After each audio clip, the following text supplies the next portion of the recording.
First of all, I want to introduce the gentleman that Vice President said he's been spending the last 2 days with you, which must have been wonderful for him.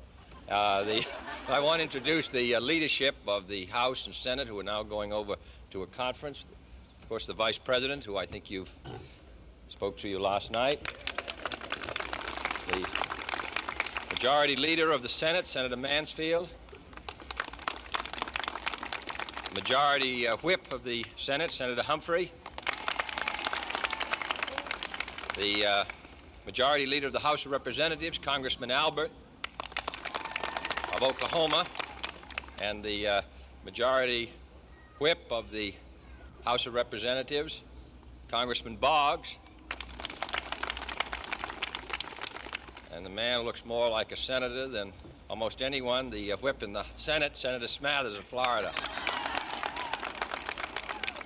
And I'd like to introduce my wife, Mrs. Kennedy. You want to come up? Why don't you come up here?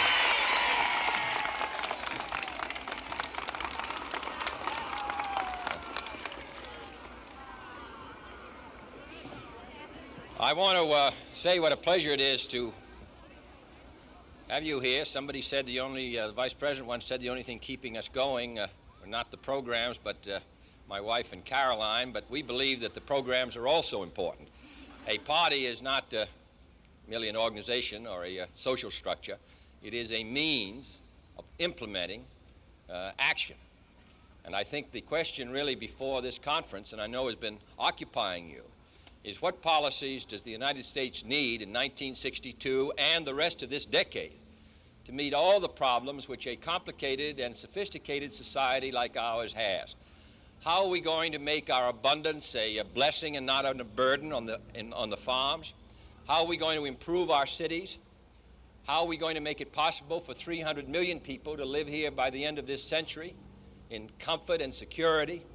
How are we going to make it possible for people who want to find a job to find it?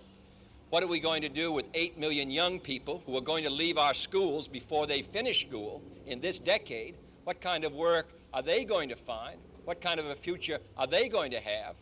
What are we going to do about our older people, who are now 17 million of them, and will be 25 million of them in the next few years? What kind of a future as they live longer because of the advances of medicine? What kind of housing are they going to have? What kind of medical care are they going to have? These are the questions which this society of ours must solve. How are we going to make it possible for all Americans to live together and have an opportunity to develop themselves? This idea that the great problems which we face are those abroad, in a sense, is true because they involve war and peace. But there are also the problems of making the society of ours function better. And I do not take the view that everything that had to be done was done by those who went before us. That Franklin Roosevelt, however extraordinary his record was, and Harry Truman and the others, that they did the job, and ours is now merely to pass through our political period and occupy positions of public significance and not do anything.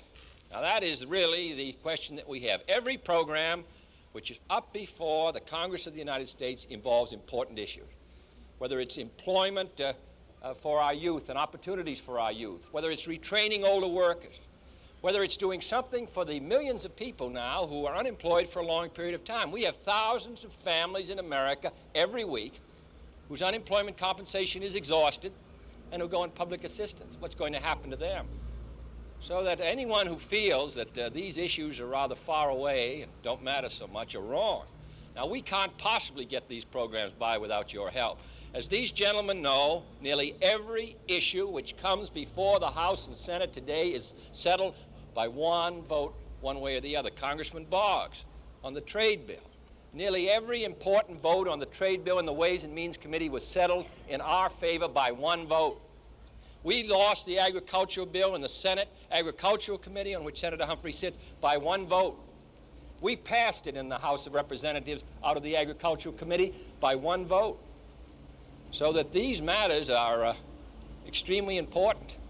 And there is no sense complaining that we are not solving our problems unless you join with us, support those people who recognize that there is still need for affirmative action by those of us who live in this country.